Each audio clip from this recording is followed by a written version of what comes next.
Okay. And you may see a little button to say okay to or yes or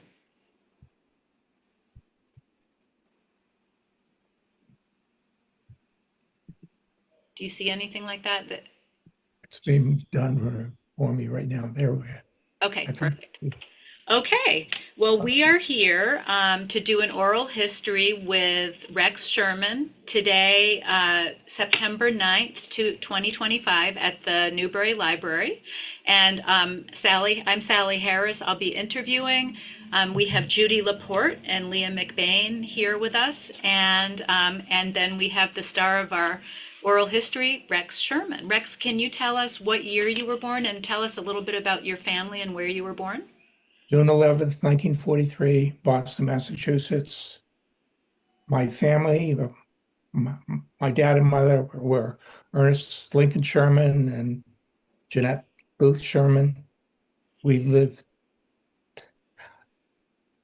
off and on in Newbury for a while. My grandparents, my mother's parents, owned a farm, Hope Farm on Pleasant View Road.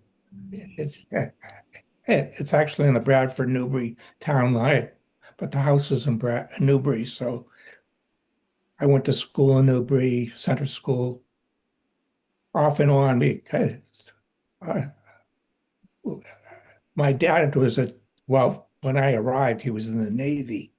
So my mother spent summers at Hope Farm, but we lived in Norfolk for a couple of years. And then he, after the war, he got his job back at Kimball Union Academy. He taught history up there. And we used to come to South Newbury for the summer because faculty couldn't live in the housing at the school during the vacations.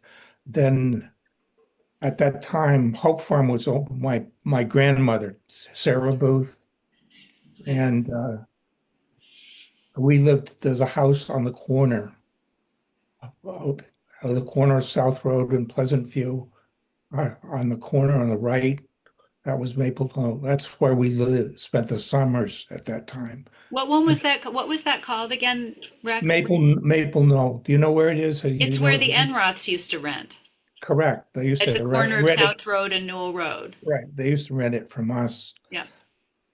And that was the way it was from till 1950. The Korean War started, and my dad went back in the Navy.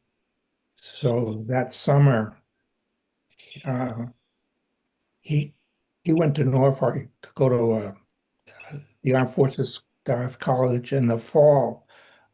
My mother and I and my brother drove down to meet him. My grandmother was still living at Hope Farm until December. She died.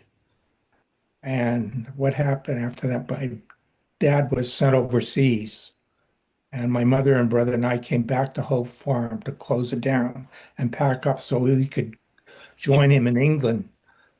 So we lived in Europe for 2 years. Then we came home again, and my dad was sent to Washington on his assignment. My mother and brother and I came back to the house, and then we moved to Washington for a few months, and the Navy decided the war was over, and we came home and lived at the farm for year round for 5 years. So how So, old were you when you came to the farm full time? uh, I was I think I was 10. Okay. Mm. So that's when you started school in Newbury. Well, actually, I was at the center school right next to where you are right now. When we came back from Norfolk, my brother and I went to school there for about 3 months before we went to England. And then when we came back from England 2 years later, we that was in like March of 53. We finished that school year at center school. Then we moved to Washington. Then we came back in January. Then I went to South School. It's very confusing. South School is that south in where Yeah, that's right next to the church in South okay. Newbury. Okay. Wow, that must have been crazy for you and your brother. Yeah. Every it seemed like every 2 or 3 months we were in a new school. We were in school, and after we left New Hampshire, we were at school in England for like 4 months. Then my dad got transferred to Naples, so we drove to Naples. We were there for a year. Then, in the following year, my dad was sent to Rome to the American embassy there, work as a naval attaché. So we went to school in Rome until the following March. Then we came back to New Hampshire.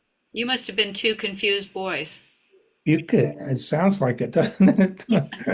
And then after that, did you stay in Newbury for the rest of school or? I stayed, we lived year round at the farm until the fall of 1959. My dad got a job when he got out of the Navy as executive director of the New Hampshire Planning and Development Commission. So he worked in Concord. That's where he was when we lived at the farm. That was his job. And I should mention, I went to Simon's High School for 2 years. Okay, which is also where Judy. Then, then in the summer of '59, he got a job at Proctor Academy in Okay. Andover. So we moved over there for the school winters. Well, we kept the farm. By that time, we had sheep. They had to be taken care of. So my mother commuted a lot between Andover and Hope Farm, taking care of the sheep. And after my dad retired from Proctor, they moved back to full time to Hope Farm, and Can they you were there. talk about some of your memories of Hope Farm? Oh yeah, they're very happy memories. I love the farm and the sheep and the fields. I know you know that pretty well. The big field across the road, we had um, I think about 100 acres of woods and fields and abutted on the brook. And I particularly remember climbing Balsanope Mountain. I have very fond memories of that. That was like my temple. I loved. How grown up were the woods on Bald Sunapee in the days when you were climbing it? They were actually still, or when I was climbing the farming part was over, but there are in the 50s when we moved back there, there were in the summertime there were sheep and cattle pastured on Balsanope Mountain. If you walk up there, you see all the stone walls and maple trees, the holes where the maple spouts are put in it to collect the sap. So till about, I don't know, maybe the middle 60s, there were still active farming on the mountain. There were cattle up there gone wild. Oh, And you had to be careful of them. They were kind of dangerous. On the other interesting. side, on the other side of the mountain, you know where Morse Lane is? Yep. That goes up eh, between Bear Hill and Mount and Balsanope. I remember cattle pastured up there, cattle that belonged to people in the village like Merton Perkins. They were dairy cow. I think they were like yearling cattle, and so a few steers. Sometimes they were friendly, sometimes they weren't. But that's all gone now. Well, it's all pretty dense woods now. Yeah. Yeah. What about, I've heard differing opinions on why Bald Sunapee is called Bald Sunapee. Do you know? Well, I think it was because for a long time it was used as pasture land, and Okay. there were fields up there. And if you looked up there, it could look kind of like my head does now. I think that's why it was called Balsam, Okay. because acres and acres of open field up there. Yeah. Okay. Because some people say there was a fire up there, but I've heard of I that. know- I never. I think the fire was on Mount Sunapee, not on Yeah, Balsanope. they're in 1947 or 40. Seven. I remember that because my dad went to fight that fire. I remember that. Yeah, But that was not Balsam. right. I don't think there's been a fire on Balsam anytime since then. Can you talk a little bit about how your grandparents came to have Hope Farm? Were they the ones Yeah, who bought it? yeah. My grandfather, Edwin Booth, was a ins Marine, worked for a marine insurance company. He used to initially, he, and he was based in Boston, actually. And my mother was, uh, he and his wife, Sarah Booth, lived in Melrose. That's where my mother was born. And I'm not sure exactly when it started, but they started coming up to stay at the Messrs Inn. It wasn't called that then, I don't think. They camped outside in this big tent and this for a number of summers. And I know more the things that the guests at Messer's Farm do because I saw them doing it. Used to walk back and forth on the road going by our house. I think that's wonderful. My grandparents saw this abandoned farm, Hope Farm. Oh, it wasn't didn't have a name then, and decided to buy it. And I think they paid $200. I sent you pictures of it. Yeah, The abandoned farm. It was that was 1922. They bought it. in the 20s. Okay. Yeah, and they rebuilt it, made it heavily, tore down the barns and the uh, made it look like a home instead of a farm. And they lived they can I think they lived there summers in the because at the time my grandfather was working in New York City. They had a home in Maplewood. Do you know where that is? Maplewood, New Jersey. I've heard of it. And they used to that's where they were in the wintertime or most in the off summers, so to speak. That what happened. My grandfather was a pilot, amateur pilot. He used to fly back and forth to Hope Bradford from New York. It was kind of a big deal back in those days. And one time, it was September 1930, his plane crashed in, I think it was New Canaan, Connecticut. He died in the accident. Oh my. And that changed things quite a lot. And that was September 1930. And after that, sometime after that, my grandmother moved up and lived at Hope Farm full time, except I know for a few years he went to Florida for the winters.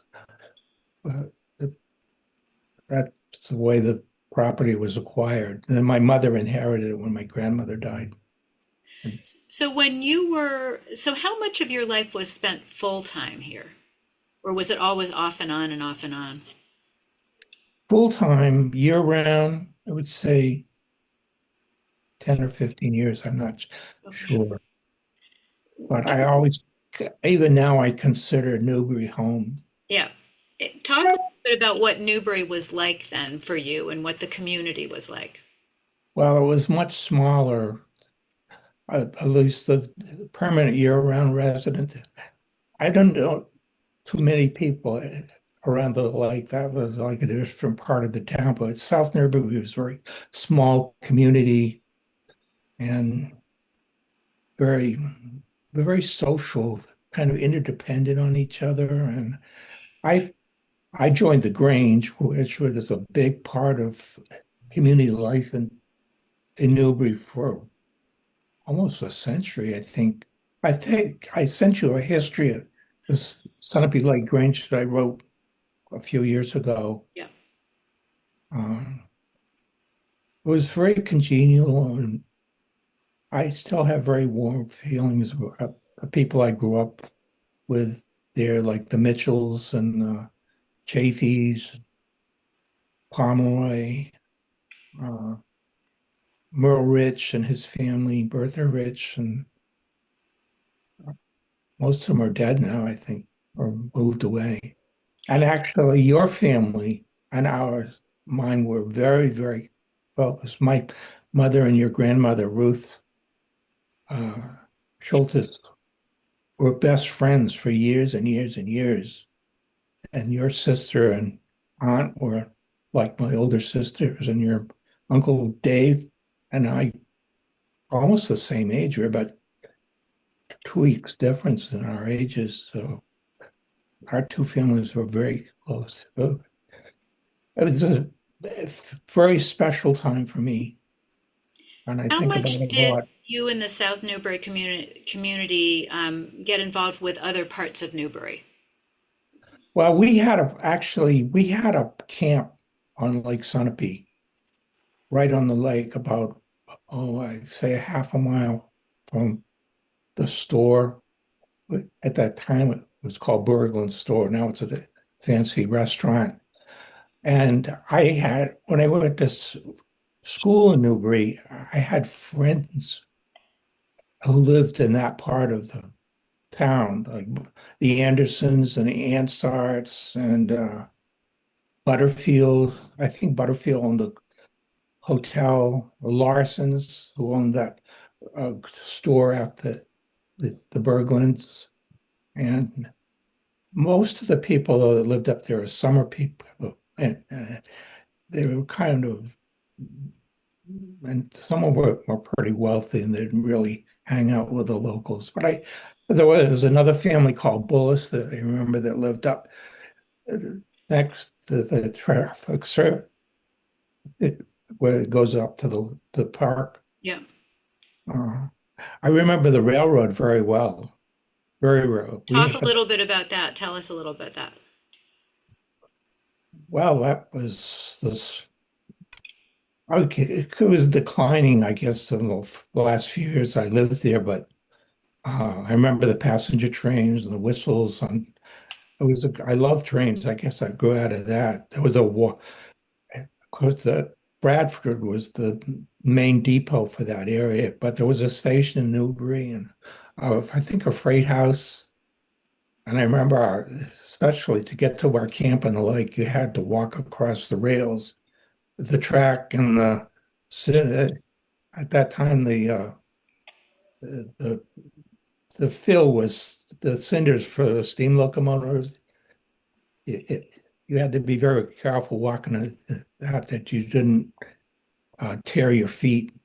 And I remember every day afternoon about 3 o'clock, the passenger train would come through.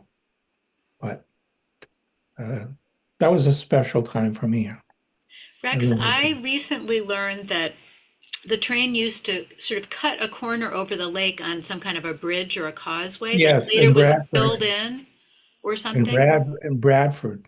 Oh, I meant on Sunapee, sort of where at the southern tip of the lake somewhere it cut across a Oh, corner. I may have. I don't really remember Okay. that. Okay. I just was curious because I had Uh, never known that until but recently. I do remember the trains very well. I've- So uh, when you were a young person, you may be a teenager or a young yeah. adult, what did you do for fun? Well, the, I was a shepherd, basically, taking care of the sheep. And I didn't live in the village. I didn't have access.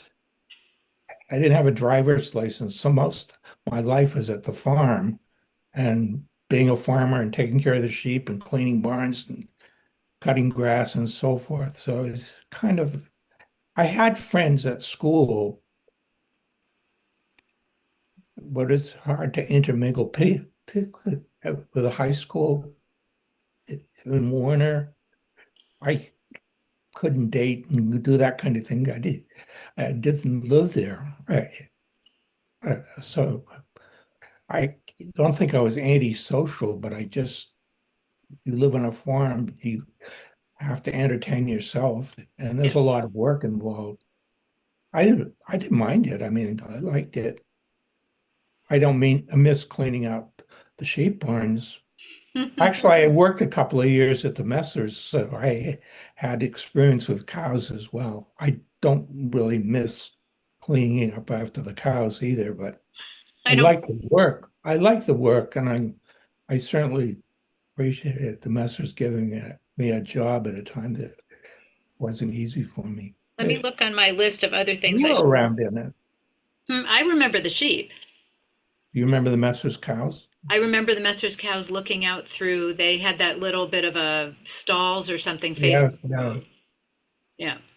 Um, let's see here. Where did you and your family shop for groceries? Mainly in Bradford at Danforth store. Because it's convenient, it was only 2 or 3 miles away. After a while, we also shopped in Newport quite a bit.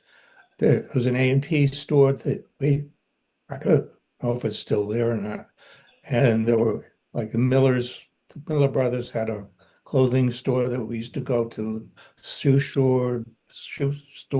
Ben Frank, so Newport was pretty important to us when we lived in Newbury. Okay, let me see what else. But I mean, the Danforth store was like the social center, and the post office was right next to it. It was Now you go there, it's like a gaping hole. Something make people live there now probably don't sense that, but for me going back there, things like downtown Bradford just vanished. It did. It used to be And it much more is busy. sad. Yeah, They yeah, moved I think the old post office is their history society. it is. Yeah, it's one of the It's near three. the dump, which isn't, well, it's the recycle center now. Did you get your mail in Bradford then? Yes, well, I mean, it was delivered to our house from Okay. Bradford. Oh, it Yeah, was. Okay. So you didn't go yeah. to the South Newbury post office. No, but I used to watch your grandfather walk to the post office every day. It was So in did the I. Mrs. Jim's store. Not your grandfather. I met your great Great grandfather. grandfather. Uncle, we called him Uncle Newton. And did you used to go to Mrs. Jim's store? Yeah, not a lot, but we did. She had a there was a restaurant there. It was pretty good. Yeah. That Doris Newell that you interviewed, she was a waitress there Okay. as a teenager. Remember that part? Yeah. She sold newspapers and was kind of a good place to go and meet your friends, and if you had any friends. I'm sure you did. Can you talk a little bit more about what you did with the Grange and who were some of the other people that you were? Well, Doris was the master, and I was actually elected overseer, which is the second high. I still don't know what that job was, but we met every 2 weeks. One year we put it on plays. We had suppers there. There was a fair every summer. That was a major force in the community for many, many years. Toward the end, it kind of lost its focus on agriculture. I think I was the only bona fide farmer who was a member in the waning period of the Grange's life. Well, I did send you that history of the Grange. They looked after their members. A farmer or one of their members was lame or sick or whatever, they go harvest his crops or plow his farm. And there was one family there called Twist that lived out on the Sutton Road. The girl, Clara Twist, was a teacher in one of the Newbury schools in 19. I, I actually met her, one of her last pupils. His name was Moses Bly. Oh yeah. You remember him? I don't remember him, but He lived to be 100 years old. yeah. He was one of her students. What happened is she went to I think someplace in southern New Hampshire to visit a relative and died there, 19 years old. And they brought her home by train, and the Grange took over the whole procedure, managing the funeral and looking after the family and just doing everything a neighbor would do to help another neighbor in distress. I think that was so wonderful what they did. That is pretty wonderful. Yeah. And actually, one of the superstars of the Grange, Jim Farmer, must have come across that name in your research. I've Jim heard Farmer, that James name. T. Farmer. He lived in, you know where the Grange Hall is, across the street. There's a house with barn. It used to be, I don't know who lives there now, but it used to be owned by the Pomeroys. Hmm. Farmer lived there. He had a chicken processing business. Huh. The chickens were out of the back. You come pick your chicken, and then he would pluck it and do everything else that was needed and hand it to you in a minute or two, he's claimed. But anyway, he went on to become master of the New Hampshire State Grange, and eventually he had a position in National Grange. I think it wasn't the master, but it was very high up. And he was also involved with the National Grange Mutual Insurance Company in Keene. He put that together, and he ran for governor. So that's a figure you should remember. His family lived on Chalk Pond. Okay. He I've grew heard up his there, name. Yeah. and he came down with tuberculosis, and the doctors said he had 6 months to live. And he lived to be 93 or something. And so that's a name you folks ought to remember. And he's mentioned in that paper I sent you. Were there other organizations that you were part of or involved with? 4-H, 4-H, my mother helped to found that. It was called the Golden Leaf 4-H Club, I think. And I had I was off the sheep. I did gardening and that kind of thing. But there were other people in the community that were well. I think Sandy Gove mentioned it in her interview. Yeah. And one thing, we had a square dance group. It was part of the club, and we were pretty good. We danced competitively all around the state. Wow. And one time we were on TV in Manchester, I think called Channel 9 Mm-hmm. in Manchester. Yep. See, I think Sandy could tell you she was part of that. Her brother, Arnie and Bob, part of the group. Patty Chafee, I don't know what her name is. It's Charpentier. Charpentier. She was part of it. Mrs. Cole was teacher at the school. Her daughter was on a Gale. Brett, can't remember her name, but so that was a very special time. We went to competitions in Claremont and Pembroke and so Where forth. was your home dancing place? Was it Fortune's Barn or somewhere else? I think it was in the center school where next to where you are now. Okay. That's where we practiced. So you were youngsters. Originally, that school was just one room, and then they Yep. added. I, when I started there, it was just the one room school.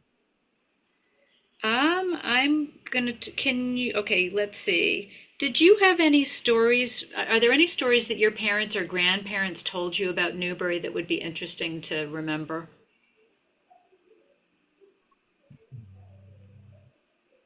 I really can't think of any right now. Okay. Any The sort of, story, the stories I remember, you don't want to hear. maybe we do, I don't know. No, you're not going to. Any sort of myths or legends about Newbury, sort of famous old stories that you remember? Um, I don't know. It's really been so long since I lived there. I I moved away for good in 1976. I moved to Hanover. So I really it hasn't been home in a physical sense for almost 50 years.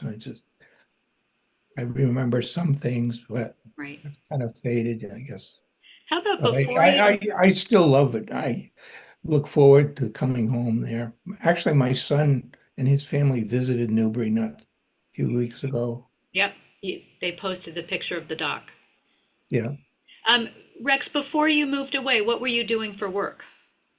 I was, I had been farming. I worked for Messrs, and then Okay. I had a heart attack. I had to stop. Wow.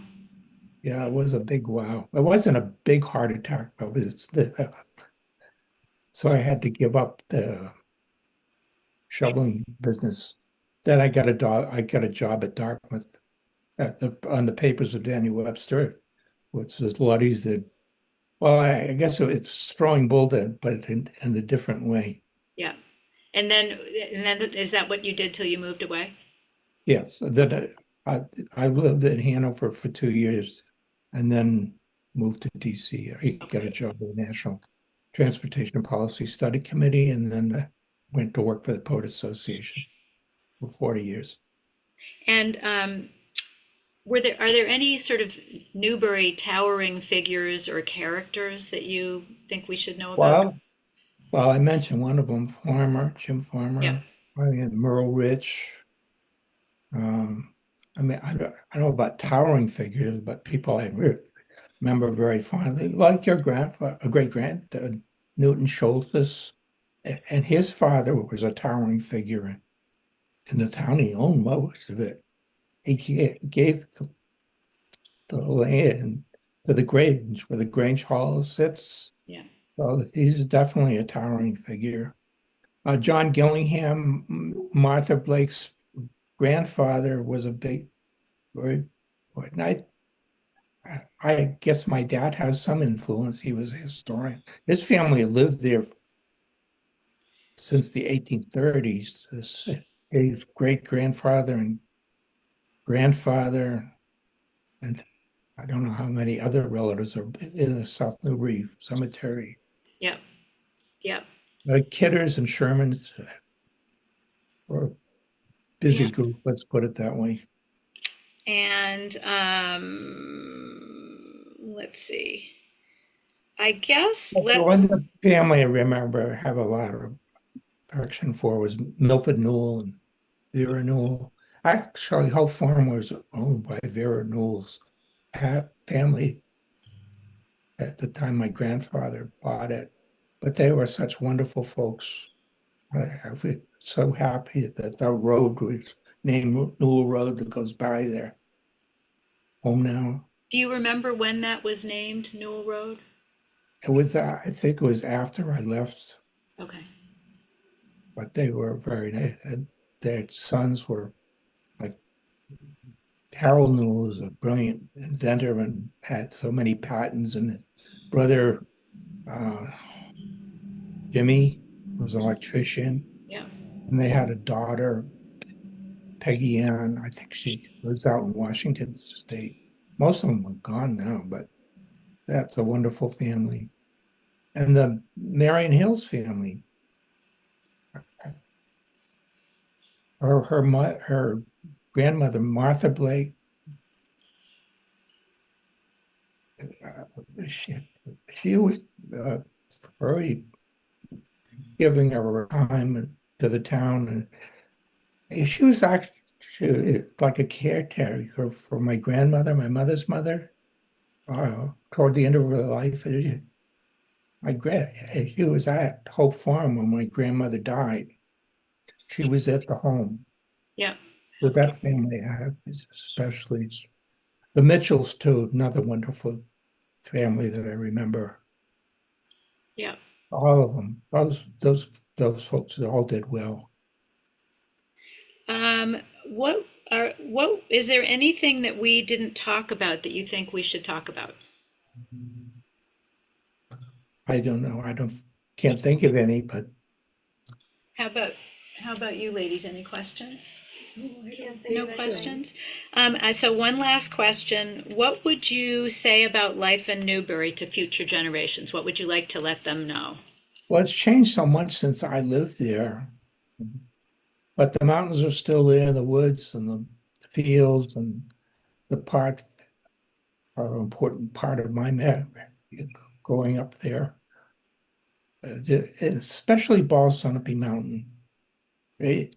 When I feel down or something, imagine myself climbing that mountain and and just sitting up there and looking down at the rest of the world.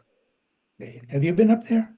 I went up once when I was probably a teenager, a young 20s, but it's all Yeah. woods and there's no trails really I left. And I think it's grown more wild. There are bears. oh yeah, Bears were an occasional thing there then. Now they're very common, I guess. And moose. moose. Back then, moose. If you saw a moose, his picture would be in the newspapers. That unusual. Now they seem to have taken over, and they're very dangerous. You can't. Yeah, they're a little scary if you meet them in the woods. Well, a deer will run the opposite way, but the moose will run after you. Yeah, so I've been told. I know.